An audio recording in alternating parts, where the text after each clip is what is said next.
السلام علیکم. کہ غصہ کیوں آتا ہے؟ پانی پی لوں پھر بتاتا ہوں.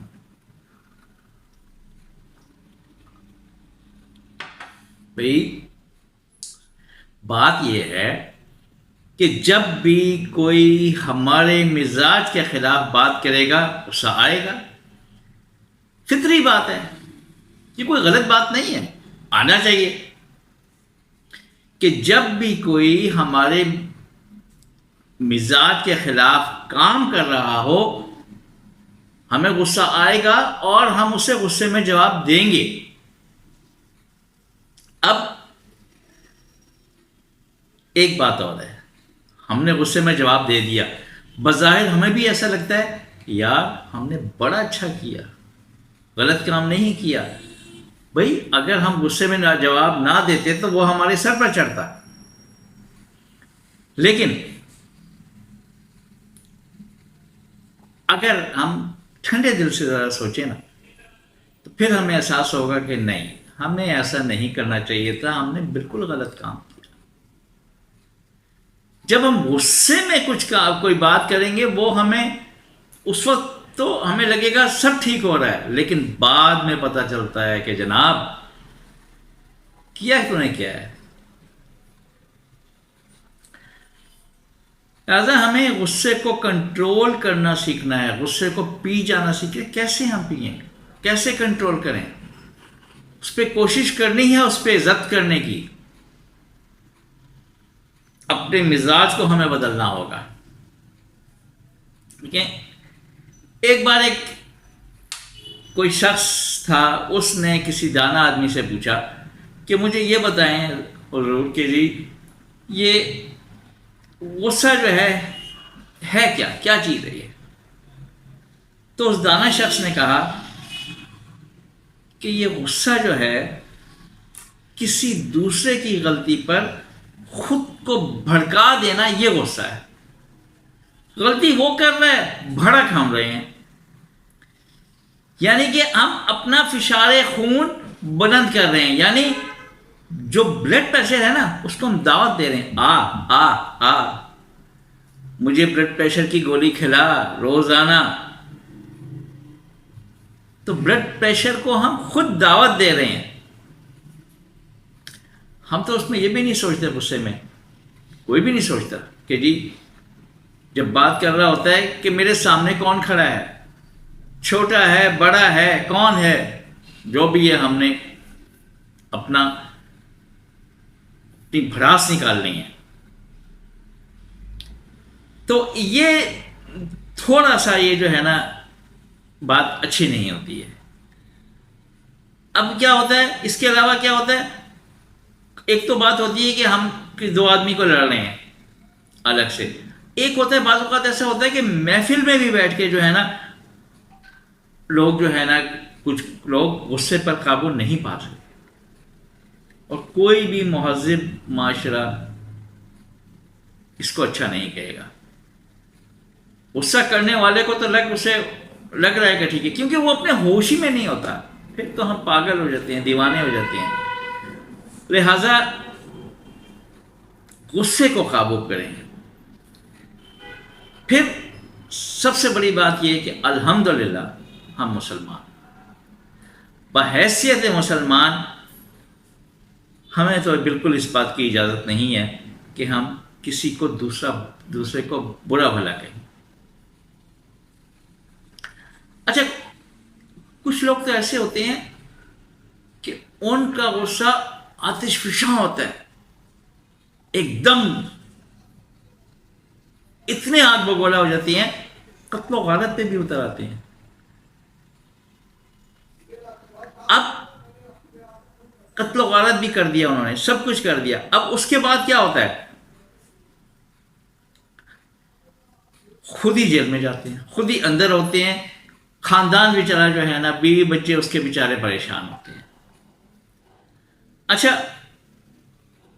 بہت سی طلاقیں بھی اسی بات پہ ہوتی ہیں. گھر میں لڑائی ہوئی، بیوی کو طلاق دے دی اس نے. پھر بیچارے کبھی ایک مولوی کے ساتھ، مولانا صاحب اس کا کوئی حل نکالیں، حضرت اس کا کوئی حل نکالیں، میں نے غصے میں کر دیا تھا. حل کچھ نہیں نکلتا، پھر ہاتھ ملتے رہ جاتے ہیں اور بچے رول جاتے ہیں. چلو بیوی کو تو مالک بولی، لیکن بچے بھی رول جاتے ہیں. تو لہٰذا ہمیں تھوڑا سا احتیاط سے کام لینا چاہیے. اب غصہ، اگر آپ نے تو غصہ کر دیا، آپ کو اچھا لگا، لوگوں کو برا لگا. اگر آپ اس وقت غصہ نہیں کریں گے نا تو کیا ہوگا؟ لوگ آپ کو ایشش کریں گے کہ یار کیا بات ہے یار، اس کی کیا بندہ ہے یار، آپ کی تعریف کے گن گائیں گے. پھر اس سے آپ کے کام بگڑیں گے نہیں، آپ کے کام سنوریں گے. یہ غصے میں تو پھر ظاہر بات ہے کہ پھر کام بگڑتے، پھر آدمی ہوش میں ہی نہیں رہتا کہ میں کیا کہہ رہا ہوں، کس سے بات کر رہا ہوں، کس محفل میں بیٹھا ہوں. اچھا، کچھ گھروں میں یہ کہوں گا کہ چند بیگمات ایسی ہیں جو شوہروں سے ڈرتی ہیں. واقعی چند، زیادہ نہیں. جو شوہروں سے ڈرتی ہیں، اور اس کا وہ کیا کرتی ہیں، ان سے تو شوہر سے تو ڈر گئیں، اب غصہ انہوں نے اتارنا ہے وہ بچوں پر اتارتی ہیں، اور بچوں کو ڈانٹنا شروع کر دیتی ہیں، مار کٹائی شروع کر دیتی ہیں. اس کا اچھا بچوں کی جو نفسیات ہے اس پر غلط اثر پڑتا ہے. ہمیں بچوں کی پرورش کرنی ہے، ان کو سنبھالنا ہے. ہم نے یہ نہیں دکھانا انہیں، ہم نے ان کا مزاج خراب نہیں کرنا. پھر اس کے علاوہ کچھ یہ ہوتے ہیں، کچھ خواتین ایسی بھی ہوتی ہیں گھروں میں کہ جن کو غصہ آ جاتا ہے. کب؟ بچوں کو کام کہا، بیٹا یہ کام کر دینا، بیٹا وہ کام کر دینا، بچوں نے نہیں کیا، یا اس میں کوئی کمی بیشی کوتاہی ہو گئی، تو اس پہ بچوں پہ پھر برس پڑتی ہیں کہ نہیں جی، یہ تمہیں میں نے کہا کیا تھا اور تم نے کیا کیا، تم غور سے نہیں سنتے میری بات. تو پھر مار پٹائی بھی شروع ہو جاتی ہے بچوں کی. اب اس سے کام سلجھنے کی بجائے الجھ جائیں گے. اگر بچوں کو ٹھیک ہے غلطی ہو گئی، آپ پیار سے سمجھا دیں کہ بیٹا دیکھو میں نے یہ کہا تھا، یہ کرنا ہے، اور تم نے کیا کیا ہے، جاؤ اس کو ٹھیک کر لو. اگر نہیں ہو سکتا تو آپ اسے خود کر لیں، لیکن کہنا ہے کہ آئندہ بھائی یہ بات نہیں ہونی چاہیے. یہ تو ہو گئی جی آپ خواتین کی بات. اب خواتین کہیں گی مرد تو بیچارے کچھ بھی نہیں کرتے. نہیں، مرد جو ہوتے ہیں اکثر ایسے ہوتا ہے کہ مرد چونکہ باہر کام کرتا ہے، باہر ہر قسم کے مسائل کا سامنا کرنا پڑتا ہے، تو جو وہ مسائل، ان مسائلوں میں گھرا ہوتا ہے اور گھر آتا ہے وہ غصہ شروع کر دیتا ہے، یا اپنے باس سے ڈانٹ سنی، گھر آ کر اس نے جناب بیگم کو ڈانٹ دیا، بچوں کو ڈانٹ دیا. تو یہ طریقہ کار بھی غلط ہے. غصہ وہاں کا تم اپنے گھر پہ کیوں اتار رہے ہو؟ اپنے گھر کو تو نہ بگاڑو نا، اپنے گھر کا ماحول خراب نہ کریں. اب جو چار دیواری میں بات ہوگی اس کو وہیں رہنے دیں، آفس کی بات کو آفس ہی میں رہنے دیں، اس کو ختم کر دیں. اچھا، غصے کو روکنا جو ہے نا ہمارے اختیار میں نہیں ہے، لیکن اس کے لیے آپ کو کچھ سوچنا ہوگا. پھر آپ غصے کو پھر آپ کر سکتے ہیں، ہاں جی کہ یہ ہمارا غصہ جو ہے ٹھنڈا ہو سکتا ہے، یہ ہمارا غصے کے بغیر بھی ہمارے کام ہو سکتے ہیں، لیکن اس کے لیے آپ کو کچھ نہ کچھ سوچنا ہوگا. اچھا، اب کیا ہوتا ہے، کچھ لوگ ایسے ہوتے ہیں کہ جو بیگم سے ڈرتے ہیں. بیگم نے کوئی کام کہا، غلط ہو گیا، یا تو وہ ٹھیک کر دیں گے یا وہ گھر سے باہر چلے جائیں گے. تو یہ کام ٹھیک کرنا اور گھر سے باہر جانا بھی یہ غصے کو قابو کرنا ہوا. انہوں نے جواب نہیں دیا. جب جواب نہیں دیا اس کا مطلب یہ ہے کہ آپ نے غصے پر قابو پا لیا, آپ نے اپنا بلڈ پریشر جو ہے ہائی نہیں کیا. اب یہ مثال جو میں نے دی ہے, اسی طرح سے اگر ہم کسی کے کہنے کو چھوڑ دیں کہ بھئی میں اس جیسا کیوں بنوں,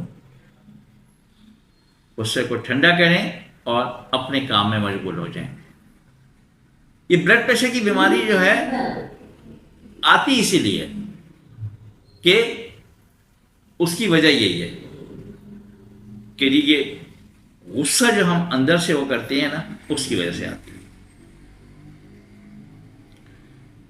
اب یہ ہوگا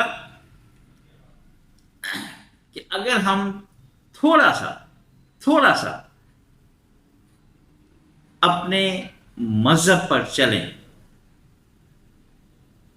مذہب کو پڑھیں, احادیث پڑھیں, قرآن پاک پڑھیں, تو اس سے ہمیں احساس ہوگا کہ ہم نے جو غصے کا کام کیا وہ غلط کیا, ہم یہ غلط کر رہے ہیں, ہمیں ایسا نہیں ایسا کرنا چاہیے.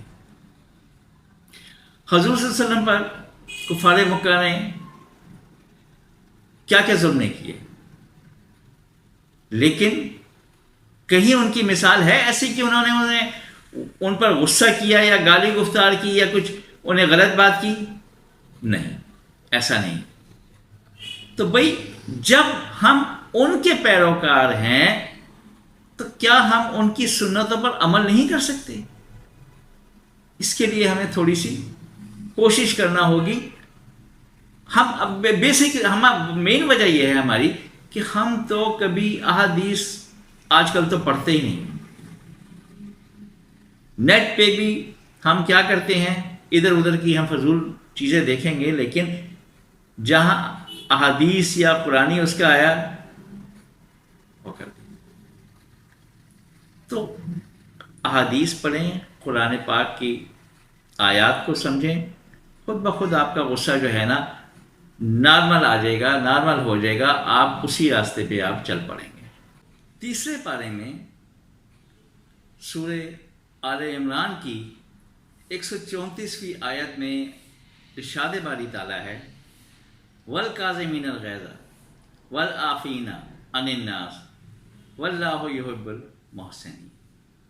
ترجمہ ہے, جو غصے کو پی جاتے ہیں, دوسروں کا قصور معاف کر دیتے ہیں, ایسے نیک لوگوں کو اللہ بہت پسند کرتا ہے. تو کیا ہم نہیں چاہیں گے کہ اللہ کے ہم پسندیدہ بندے بن جائیں؟ تو غصے کو پینا اللہ کو پسند ہے, تو لہٰذا ہمیں غصے کو پینا ہوگا. اچھا, یہ جو آیت ہے, یہ آیت ان لوگوں کے لیے بھی اس کا ورد بہت ہی اچھا ہے جو لوگ بلڈ پریشر کے مریض ہوتے ہیں. وہ لوگ اس کا ورد کریں, انشاءاللہ بلڈ پریشر سے انہیں جلد چھٹکارا ملے گا. اچھا, ایک اور بھی ایک حدیث پاک میں کیا ہے کہ اگر غصہ آئے تو اپنی حیت بدلو, پوزیشن بدلو, کھڑے ہو بیٹھ جاؤ, بیٹھے ہو لیٹ جاؤ, ادھر ادھر گھر سے وہ جگہ چھوڑ دو. اس کی وجہ یہ ہے کہ جب آپ کا ماحول چینج ہوگا تو آپ کا جو ہے نا غصہ خود بخود ٹھنڈا ہوگا اور نیچے آئے گا. اور جب ہم یہ کام بار بار کریں گے تو ہماری خود بخود غصے کی عادت ختم, پکا. لہذا اب ہمیں یہ سوچنا ہے کہ ہم نے اپنے آپ کو بلڈ پریشر کا مریض بنانا ہے, شوگر کا مریض بنانا ہے, یا اپنے آپ کو خوش باش ہنستا کھیلتا رکھنا ہے. یہ ہم پہ ڈیپینڈ کرتا ہے, اس پہ سوچیں. اللہ حافظ.